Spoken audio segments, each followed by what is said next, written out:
So this checklist I kind of created with thinking of a startup business. What are the steps that they would need to take?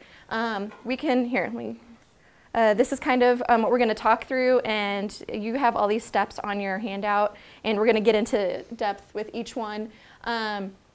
We can breeze through some if they don't seem to apply to this group, and then we can spend more time on others. So we'll kind of customize it to our group. So the first step is to pick out a name that's going to work long term for your business. The second is to put up a simple website. The third is to get a nice logo. Fourth is with social media. 5 is your competition.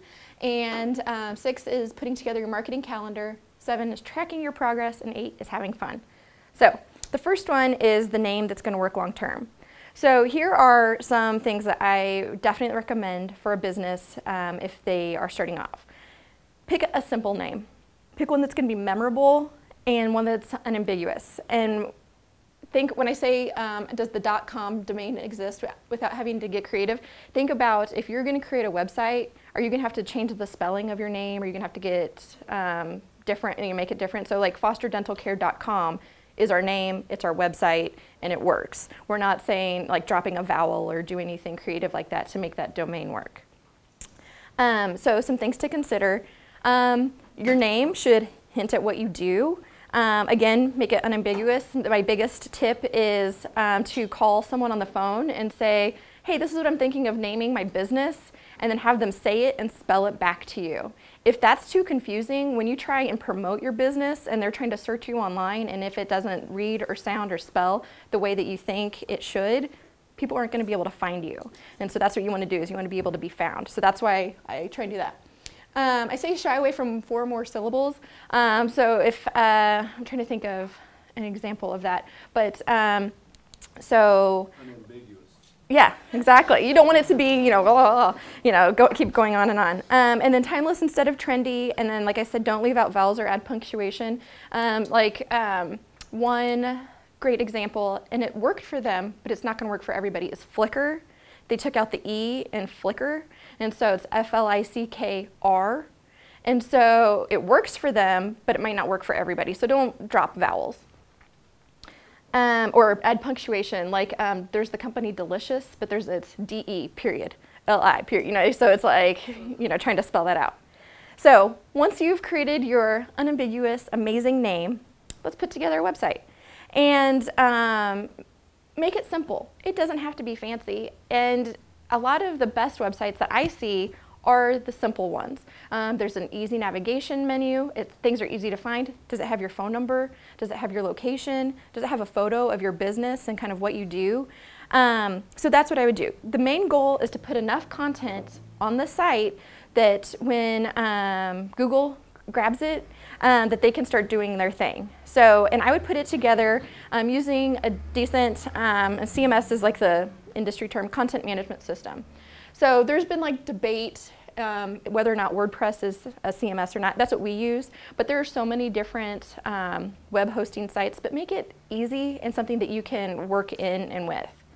And then add links to your site. And so when I say that, one of the wonderful perks of being a chamber member is that they have your website linked on their page and you can link back to them. That gives your website authority and it helps build trust. So when people are saying, oh, I want to see the site, you're like, oh, well, it's linked to the chamber. And then the little spiders on the World Wide Web can go and they crawl and they see, oh, it's on the chamber. They crawl to your website and say, oh, it's on this website. And so the more links that you have going to your page and going from your page, not from, but going to is better, it makes an impact. So a few things on the website. If you do have a site, I highly recommend going to get a website grader. And they're free. You can see different ones. HubSpot is one that does it. And it's going to give you simple tips on making your page more friendly. So the goal of the score, you can get higher than a 50 on your score just by doing some simple updates, and it'll tell you like we didn't see a video, or it's missing an image, or things aren't linked back to your social media, things like that. And the goal is to have a score of 80 or higher. So that's what I would do. The second thing is to install web analytics. So you can do that with Google. They have great Google Analytics, and you can see the traffic that's coming to your site, times of day, different things like that, to say, like, you know, I want to post some tips on my site. When would be a good time to make those changes? Or, you know, I'm getting a lot of traffic from Green Valley. My business is in Blue Springs. Maybe I should do some marketing to them or something like that. So that's what I would do. And then set up Google Alerts. Super, super easy. And these are the 3 alerts that I would absolutely set. One, with your company name. The second is with your domain name. So like for me, I have fosterdentalcare.com. And then the third is an industry term. My term would be dentistry. So that way, whenever there's something that's local in the news that's popping up with your name, you're getting notified immediately of that. And a lot of times I get notifications when if the word like foster care and dental is in the same context, but then I also get to see, oh wow, that's happening in this community. Maybe we can send toothbrushes. Maybe we can become more engaged in that situation. So it helps both ways. But those are the 3 things that I would absolutely make sure you set up once your website is up and running. Are we good? Any questions so far? Okay. Step 3 is get a nice logo. Make it simple, because simple is more flexible. You can do so much more with your logo, and you know, adapt it into your Facebook page, or do like a play on the logo or different things like that. And where you can get your logo, you can contact Print Graphics. They can help create your logo. You can contact a chamber member who does that graphic design, and they can put together lots of different options for you. You could also run a contest, like 99 Designs in CrowdSpring. There are graphic designers that want to get found and get their name out there, and this is what they do, and they're all kind of competing, and so they could put together something that might fit what you want. And just make sure when you do that as a part of your deliverable from whomever's creating your logo, that you get an Illustrator or EPS file, because that can be used for so much more than, and you can make it into a JPEG, but it can be just, it's going to be a higher quality format of that logo. What does EPS stand for? I don't know. Just get that kind of logo. Okay, so social media. So there are so many things going on with social media, and it's easy to get sucked into this time warp of social media. So we'll kind of touch on all of these that I have listed, but these are the big ones. You know, you've got your Facebook, Twitter, LinkedIn, having an own personal blog, and then YouTube. So with Facebook, make sure your business has a Facebook page. Link it back to your website, again, to help build that authority, and post frequently. And now, not to say you have to do it like, okay, it's been an hour, I gotta post again, or I need to be on Facebook all the time, but be consistent with your postings. You could set it up ahead of time too. I have it set to every day at 7 a.m. I have something posting, because I know on Facebook that most of the people who are kind of checking, that are fans of our page, that's when they're up and that's when they're looking at it, 7 a.m. and 3 p.m. And that's when I'm going to get the most of my audience. So you can see that with the page insights on a business page. I know some people say, well, I set up a personal account, and so if you like me, if you friend me or whatever, but that's not going to help your business. You need to set up a business page. Make sure, so Facebook is a relationship builder. It's a great way to build your business, but it's also a great way to establish a good foundation with your current clients. And then the more that they reply about like, oh, I went, link back to you, say, for me, like, I had a great dental cleaning at Foster Dental Care, check them out, or something, that's good for us, but it's also a relationship builder. So I say do the 80-20 rule, 80% information, fun, things like that, and the 20% or less of selling.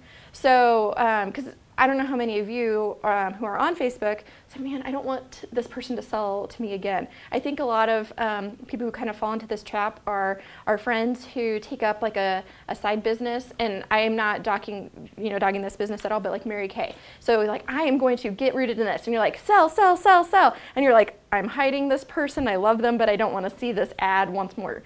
So try and make it more like informational. So if it was Mary Kay, like, tips on having a great smile, or summer makeup that's not going to melt off your face, or something like that. And then people are like, oh, I want to read more about this. Oh, I am out of lipstick. Let me call my friend. This is a great time. So that's what I would do. And then customize your Facebook URL. And so when I say that, the first part's always going to say facebook.com, but have the last part be your name. And unfortunately, some dentist in Oregon, I think, is already called Foster Dental Care. And so they nabbed the Foster Dental Care. So I had to add .Blue Springs. So I'm kind of going against my rule, but sometimes that's what you have to do. So make sure you customize it, make sure you nab that, and that it's for you. Any questions so far?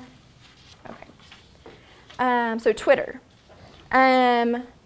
So even if you are skeptical about Twitter and you don't really think that you will use it all that often, go ahead and grab your account name just so that you have it, because you never know when you can start adding to that. And make sure that your account name and your domain name match as best as possible. And again, make sure that you have that link back to your website, because you want to build that authority. You know, Twitter is a strange phenomenon. I feel like it's more popular with the high school and younger crowd than Facebook is, because the minute, like, you know, parents became accessible on Facebook, it became not cool. So, so Twitter is like that new great, not new, but it's the thing that a lot of people are on. My problem with Twitter, as far as a marketing perspective, if you're a national company, it's really great. If you're local, it's really hard to geo-target and say, like, you know what, I only want to capture what's going on in Blue Springs. It's really kind of difficult to grab those conversations. So if you're searching on Twitter, it's hard to nail that down. Not to say we don't, I mean, I use it all the time. I'm like, you know, great smiles at Foster Dental Care, or whatever it is that we're promoting. And I kind of follow the same rule. Whenever I'm posting on my Facebook, I kind of do a similar post on our Twitter. So it's the same content as going out there. So LinkedIn. Make sure, all of you should have a personal LinkedIn page, but your business should also have a page. So set up a business page and link your personal page to your business page, and make sure it's updated frequently. So we'll kind of get into the next topic I'm going to talk about, where you can tag back to updating it frequently, and that is with blogs. So you should have a blog. Well, not you should. I highly recommend that you have a blog on your website, and the name of your blog should be blog.fosterdentalcare.com, or it should be fosterdentalcare.com blog/blog. So if you use something like WordPress, sometimes they put their name in it, and why should you advertise for them? You know, so take their name out and make it all for you.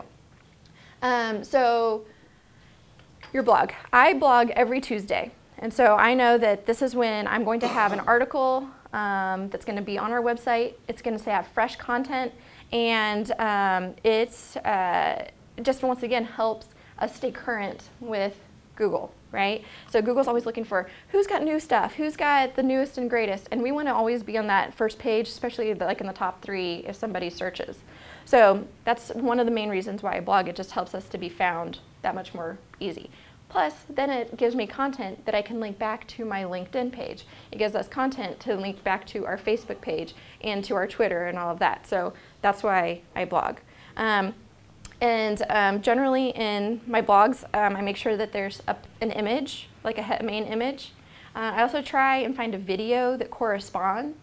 And if it's a YouTube video that I didn't make or create, that's fine. But it'd be like, in our industry, Colgate has a professional website page. Like, so for professional, I mean for dentists. The content's free and we can use it. So if I want, I can say like a how to brush. Well, I can get this brushing video, and it's short and it's kind of boring, and because everybody knows how to brush their teeth, or at least hopefully they do. And it's a lady brushing her teeth in circular motions, and there's a nice narration, and it's very lovely, but it's on there. Because who owns YouTube? Google owns YouTube. And so they want their content and their data to be used and to have that out there. So that's why I do that. It's hard, I feel like, sometimes to get into the habit of writing. But the more you do it, the better you're going to become. And it doesn't have to be like this thesis statement or anything like that. But think of things like, what are you passionate about? So our office, we are passionate about oral health. We're passionate about overall health. So it could be something like, you know what, things that make us smile, and a top 10 list of things that make us smile. And then what makes your business different? So there's so many different things that we like to think that our business is different at. Like we've got the 3D digital x-ray, or we can do same-day dental crowns, or things like that. And so then you can highlight that. You know, it could be something special that like, you know, I don't know, something just special that your business has that no one else does, or that makes you kind of stand out. Like you might offer the same thing, but you just do it in a different way. So that's one thing. And then the last is YouTube. Once again, grab your company name on YouTube. So YouTube is great to kind of help strengthen your brand. You can do demonstrations, how-tos, and then again, on your homepage, on your website, your simple website, I would embed your video into your website and into your blog. So with video, like a great would be like Christine's. She has a salon, and I'm sure people are always trying to figure out great ways to, you know, do their hair or something like that. And it could be a simple video of, this is how you take your ponytail from a ponytail to like a ponytail, you know, something, you know, just, you know, and so it would be like, use this product, you do this simple trick, and voila, you've got hair that can go from day to night or something like that. And super easy, and that's what it just helps you with your brand. We do videos in our office, so I video Dr. Foster every other week, and so I try and get a video of him doing, you know, talking about like, this is a hydrofloss, or this is something that's going on in our office, or he did a great video before I danced in Dancing with the Chamber of Stars saying, you know, help support our team member who's doing this. So every other week on a Monday, I film as many videos as I can with him. And so usually we get about 2 or 3 good takes. And so we take those, and then I email them out to I post them on our YouTube page, and then I try and send no more than 1 a week to our patients. But at least they're getting that video in front of them. And then it just helps strengthen our brand. Do you guys have questions? Yeah. You mentioned blogging and once a week and on Tuesdays. Is that the preferential day? I mean, does it matter? No, it just makes it easy for me. And I feel like if you have people who have subscribed to your blog and who know, they're going to be like, oh, it's Tuesday, I'm going to see what's new. There's a blog that I follow, and it's silly, and it's just full of silliness, and it's called IHateGreenBeans.com. And the reason I started following it is because she blogs about The Bachelor and Bachelorette, and it cracks me up. So I know, because I don't really like the show, but I think that this girl is hilarious, and so she kind of makes fun of everybody in the most kind-hearted way. And so I know every Tuesday morning that she's gonna have a recap, and it's gonna like make me wanna laugh till my coffee comes out of my nose. So I know that she's gonna have that up. And if she doesn't, it's kind of like, well, where's my dose of funny? You know, so people start to rely on that time. So that's why I just say be consistent. So that's why and Tuesday just works with my schedule, and that gives me enough time to put together content and get all that stuff. But when you do blog, if you do put pictures, make sure that you have the rights to them, because just because it's out on the web doesn't mean that you have the right or authority to use that. And I know, like, it's so easy to get that picture or that image, and you see on Google, it's like, this might be subject to copyright, but you're like, I still was able to save it. You know, it's not just that. Just make sure, because you don't want Getty Images or anybody else to go after you and say, you owe us billions of dollars. So just be smart with the images that you're putting out there. If you can get your own images, that'd be great. But that's a little caveat there. So competition. So this is what I highly, highly recommend doing. Find your closest 3 to 6 competitors. So of those 3 to 6 competitors, kind of narrow it down, and you might have to think hard, like, who is my competition, and why are they my competition? But pick the 2 that you think have the most marketing savvy, add them to your Google alerts, and then learn from them. And so you can get great ideas from them. You can say, like, wow, they're doing a good job of capturing their Facebook audience, or they're doing a really good job getting new clientele in their doors. How can we be like them? And so this is a thing that I don't know, I call it swipe and deploy.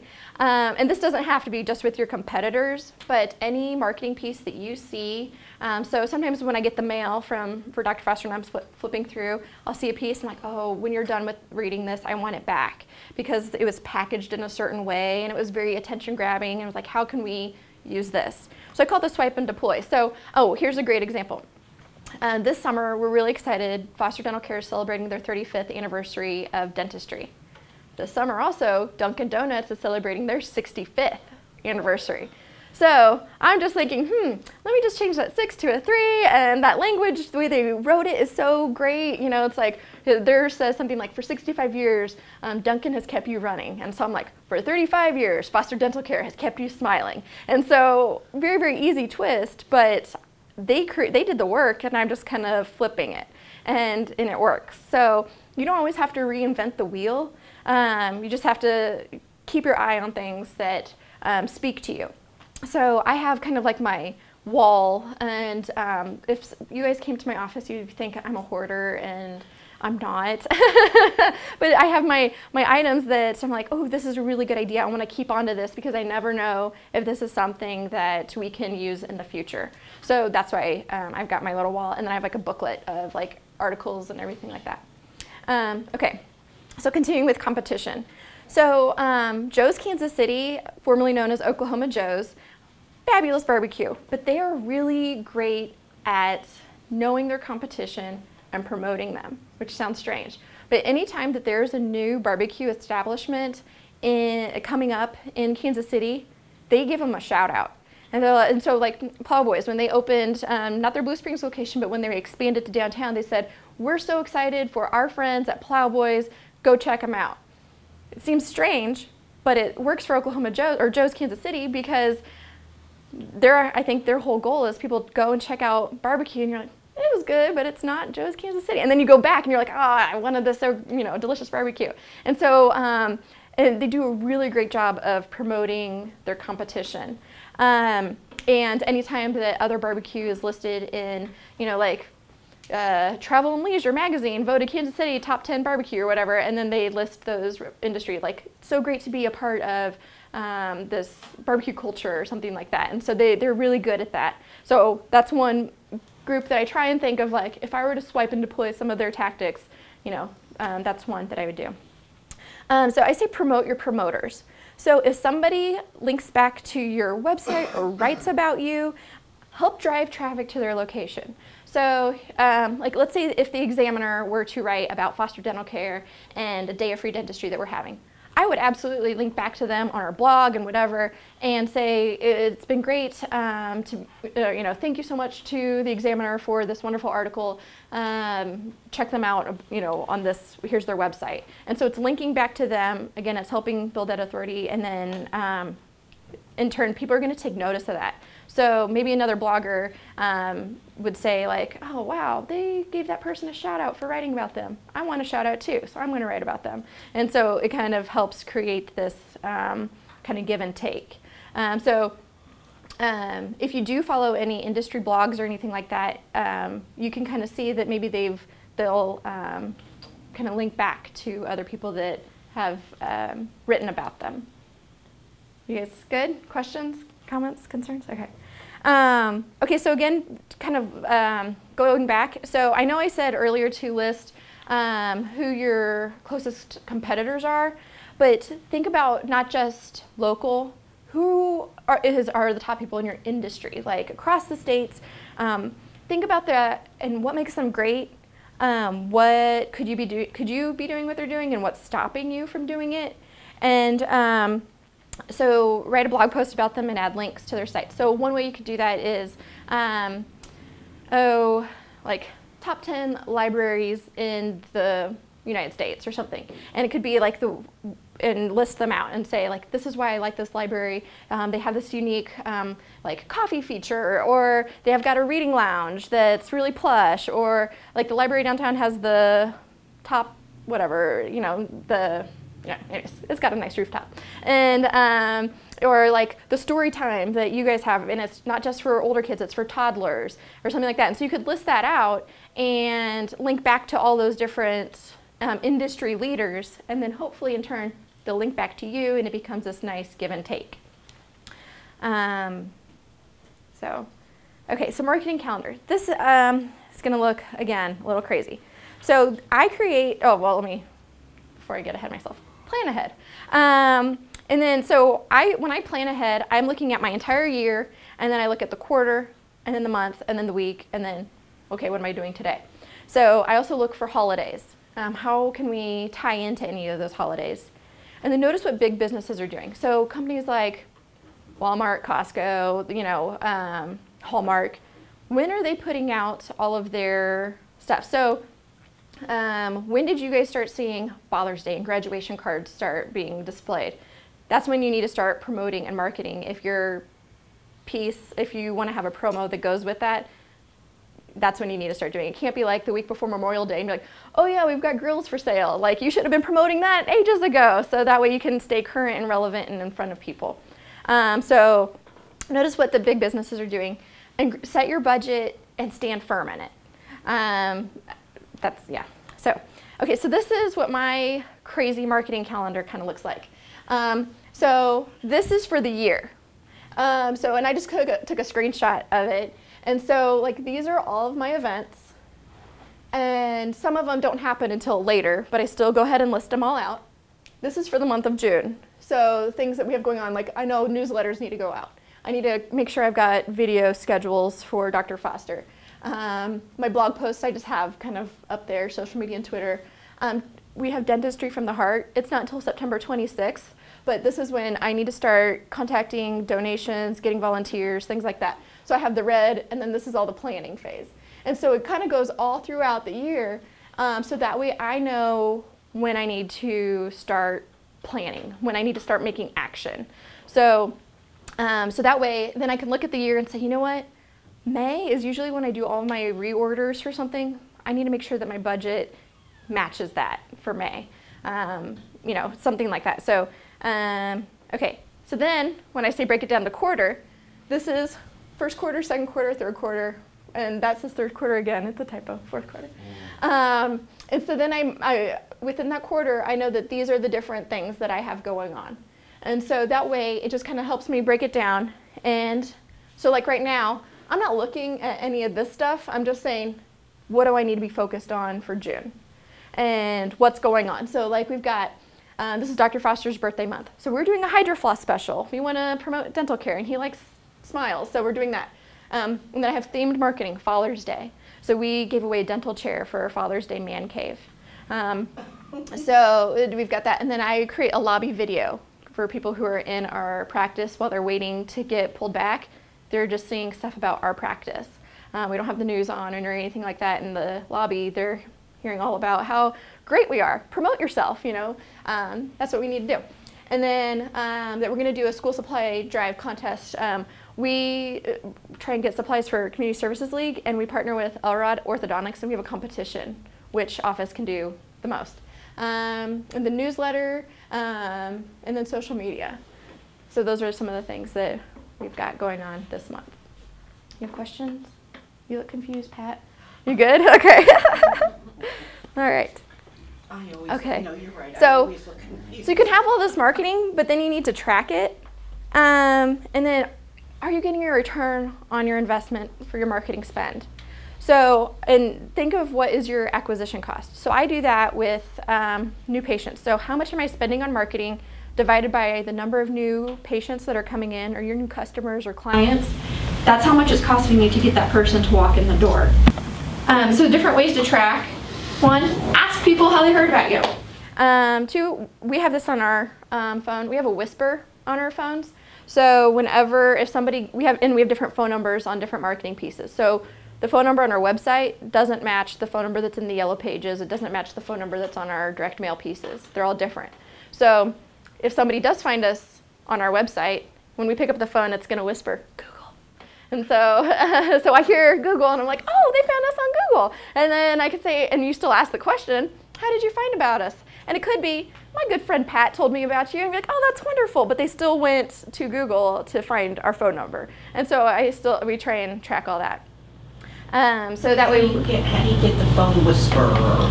There's different different companies that will sell them. Like I know Yellow Pages offers that. We work with a company called the Scheduling Institute, and they set it up for us. And so it's a really great feature for us. And then we can kind of track and see where numbers are coming and what marketing pieces are working. Yes? One thing we learned, just share, is instead of asking people how they heard about you, is asking people who referred them. Yeah, that's a great way to say it. Because you're also planning to see that you get like this referrals. Absolutely. People will still say they saw us on Google or whatever, but it's amazing when we started doing that, we started seeing more referrals out of our people. That's awesome. That's a great tip. Absolutely. Asking for referrals. And do you guys know the best time to ask someone for a referral? Pop quiz. When they compliment you. And so if you're like, oh, I love this place, be like, we love having you as a patient. If you have any friends or family that would like this place, please send them our way. It's a perfect tie-in to say, like, if you have friends who you think would love us too, we'd love to see them. So anytime that you get a compliment, that's when I would ask for a referral. Not just, for yourself, but for your business. So. Rebecca, I have a question about how do you keep track when the phone whispers where they are referred from? Do you note that in the record or on it's they give us like a dashboard on a website, so I know what phone numbers are getting hit the most, and so that's kind of how I know what's working. So I know, for example, we have a different phone number in our sports in the Blue Springs High Schools, their sports book, whatever. We don't get a lot of hits from it. But is it a good, so that's when you do like that whole thing, is it worth the return on investment, and everything. We think it is because we love supporting our school districts, so we'll keep doing that. But I don't see a lot of traffic coming from, as far as the phone number is concerned, I don't see many hits. But I see like one or two, I'm like, well, maybe that's good, so. Is the phone whisper thing expensive? No, it's not. I'll have to look and see how much it is exactly. So it's affordable for a organization. Yeah. So we like it quite a bit, and it takes some getting used to, because I had never worked for a company that had that, and so I pick up the phone and I'd be like, Foster Dental Care, how may I help you? And then I'd hear like the thing, Yellow Pages, and they'd be like, hello, like. So I highly recommend, you just kind of wait for pause, and then So does the person talk over the whisper sometimes, and then are you hearing two things at once? No, it's kind of a slight delay. So the person calling doesn't know or can't tell, because I've tested it. I've been like on the other end and called. I'm going to dial this number and see what happens. But our team, we do a lot of phone training in our office, because we're going to make sure that we spend all this money on our marketing. We don't want to lose them when we picked up the phone. So we do lots of phone training. And so we can go into that if you'd like. And then the last thing is to have fun. That's so important. So set your goals and celebrate those successes. So we have several different goals that we do in our office. We have this is what we'd like to hit each month. And then we have a stretch goal that's like kind of outrageous, but if we hit it, we're going all out. We're doing something big. And so that way it kind of helps motivate your team members, because you might be spending all this money on your marketing, but you can't be the only one marketing for you. Your entire team is your marketing department. And so, anyways, like a great way to incentivize everybody is to have these celebrations. So we've done fun stuff, like we did a bowling party at Lunar Bowl. This month we have, if we hit our goal, we're gonna all dress up as superheroes and go roller skating, just to be silly. And another thing that we're doing, and then we hit a goal, and so this Thursday is when we actually get to celebrate it. We're all going to the Royals game, we're gonna tailgate, we're gonna have a lot of fun, and we got fun t-shirts to celebrate. So we try really hard to make sure that it's a fun incentive to keep everybody on task, and then include your customers in your celebrations. So like we have our 35th anniversary party coming up, and we want everyone to celebrate with us that we've made this goal, we've made it this far, we've been in business, and make them a part of your marketing campaign. And then document it. Make sure you've got pictures, videos, and all of that can go back onto your social media. It can go on your blog, it can go on your Facebook page, and keep those pictures current, relevant, changing, and then people can be like, oh, I want to see if I was on that, and make it fun. When is your 35th anniversary? Well, we're doing it the whole month of July, but we're going to have a party July 18th. We're renting out Blue Springs Theater, and we'll have like, I think Ant-Man, Minions, and I forget what the third movie is going to be. Maybe Inside Out if it's still showing. So we're going to do a little red carpet affair for everybody. So should be fun. Cool. Yeah. Do you guys have questions? I would love to, I don't know. Do you use anything like Hootsuite that will allow you to post to your social media? Will you talk a little bit about that? Yeah, absolutely. I don't use Hootsuite, but I think it's a great time saver. So Hootsuite, you can post on one social media platform and it's going to hit all of them. My only drawback to that is it's not, it seems kind of impersonal. So like Twitter, it's 150 characters. So if you go over that on Facebook, you kind of, it has like the ... FB link, la la la, and so you can tell on Twitter, and vice versa. If you have it from Twitter linking back to your Facebook page, it's only 150 characters, and it seems short and maybe not as relevant. I was on a webinar last week that was talking about this sort of thing, and it said that Google sees that Hootsuite as a competitor, and that maybe you don't want to use Hootsuite because when something is, like if you're sending somebody from Hootsuite, then it's not coming from Google, and then Google devalues that as a thing. Yeah, I hadn't heard that, but that's probably pretty true. You know, Google's competitive, and they're a business, and they want to be number one. Since they're in charge, you know, they're going to devalue the Hootsuite right. Yeah. as a source. So, and like, you don't have to spend a lot of time on there, on Facebook or anything. I think if you have a plan, that's my biggest thing, is have a plan. So if you know, like I try as best as possible to look ahead. And so if there's like a funny national holiday, can you tie it in? And because you can set all those posts up ahead of time, you can schedule all those posts. So I have mine all scheduled and ready to go for this week. And there might be something that comes up that I'm like, you know what, this is more relevant or more important. I'm going to switch it up, and I can do that. But so I say plan. Any other questions? Yeah. If you want to start a blog, Yes. no, I'm not really that technical. Yeah. What do you do? Great question. So you can use WordPress is the one that I like the most, because you can customize it, you can make it yours. It's very, very, very user-friendly, and that's my favorite one to use. So like Google WordPress? And then it'll say like start blogging, and then you can set up your template, you can do all that, and then I would talk to whoever sets up your website.